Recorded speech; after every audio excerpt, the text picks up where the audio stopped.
ఈ మధ్య మన ఇంట్లో అగరబత్తులు వెలిగించడం విషయంలో చాలా పెద్ద చర్చ నడుస్తుంది.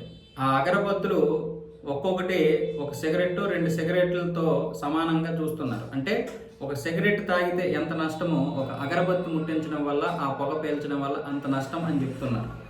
అయితే దీనివల్ల చాలామంది కొంతమంది ఇది ఫేక్ ప్రచారం అని, కొంతమంది ఇదంతా కూడా ఏదో కుట్ర జరుగుతుందని కొంతమంది కొట్టుపారేస్తున్నారు. అయితే ఇందులో వాస్తవాలు చూసుకున్నట్లయితే కొన్ని ఉన్నాయి. ఎందుకంటే ఒకప్పటి అగరబత్తులు ఇప్పుడు కాదు. రెండోది ఇప్పుడు కెమికల్‌తో తయారు చేస్తున్నారు. వాసన రావడానికి కూడా కెమికల్ వాడుతున్నారు. పైగా ఒకప్పుడు ఇల్లులంట చాలా విశాలంగా ఉండేవి ఇల్లులు. మనం చూసాం కదా! మన ఇల్లులు ఎలా ఉండేవో. ఇప్పుడేమొచ్చేసి ఇరుకిరుకు ఇల్లులు. పైగా మనం అగ్గిపెట్టె లాంటి ఇల్లులు ఇప్పుడు ఉన్నాం కదా! ఇప్పుడు అంతా అపార్ట్మెంట్ కల్చరు. ఊర్లలో చూసుకున్నా కూడా అంతే.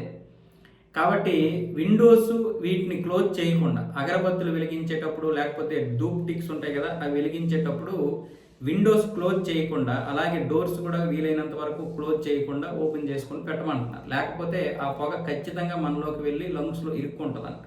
అలాగే పిల్లలకి కూడా ఇది చాలా ఎక్కువగా ఎఫెక్ట్ చూపిస్తుంది. కాబట్టి మీరు అది మంచి స్మెల్ వస్తుందనే ఉద్దేశంతో కొన్ని క్రిమికీటకాలు కూడా చనిపోతాయని కొంతమంది మొత్తం క్లోజ్ చేసేస్తారు.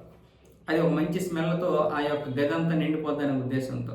కాబట్టి వీలైనంత వరకు అయితే మాత్రం ఇప్పుడు ఉన్నటువంటి పరిస్థితుల్లో అది మంచిది కాదు ఆ పొగను పీల్చడం. కాబట్టి మనం దేవుడికి ఏదైతే నైవేద్యం పెడుతున్నాయి, దేవుడికి ఏదైతే ఒక అగరబత్తి పెడుతున్నామో ఓకే, నో ప్రాబ్లం, పెట్టాలనుకుంటే మనం పెట్టుకోవచ్చు. కానీ మరీ ఈ 5, 6, 10 ఇలా వద్దు.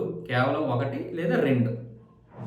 అలాగే ధూప్ టిక్స్ కూడా ఏం పెట్టినా సరే అది వారానికి 1, 2 సార్లు పెట్టుకోవాలి. ఒక సోమవారం అనో, లేకపోతే గురువారం అనో, మంగళవారం అనో, ఏదో మీకు నచ్చిన రోజు ఉంటుంది కదా, అలా పెట్టుకుంటే ప్రతిరోజు మాత్రం వద్దు. ఆ విధంగా పెట్టుకోవడం వల్ల ఇంకా ఎక్కువగా ఎంత బయట వెలుతురు గాలి ఉన్నా సరే లోపలికి వెళ్ళిపోయే అవకాశాలు ఉంటాయి.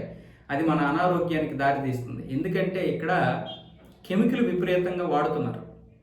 అలాగే వెంటిలేషన్ కూడా మనకు ఉండడం లేదు. సో అందుకని ఇప్పుడు ఈ అగరబత్తుల విషయంలో చాలా వరకు కూడా చాలామంది పెద్ద పెద్ద వీళ్ళు ఉంటారు కదా, ఎవరో అది అర్చకులు ఎవరైతే ఉంటారో బ్రాహ్మణులు, వాళ్ళు కూడా అదే విషయాన్ని చెప్తున్నారు. చాలామంది ఏ కారణం లేకుండానే లంగ్స్ చెడిపోయని చనిపోతున్నారు. ఎందుకు చనిపోతున్నారంటే కారణం ఇది.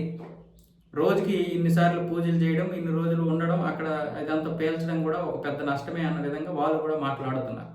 కాబట్టి తప్పేం లేదు కదా, నిజాలు చెప్పడంలో తప్పేం లేదు. కాబట్టి నిజమేదో అబద్ధమేదో తెలుసుకోవడంలో తప్పు లేదు. అలాగే నిజం తెలిసిన తర్వాత దాన్ని మనకు అనుకూలంగా మార్చుకోవడంలో తప్పు లేదు.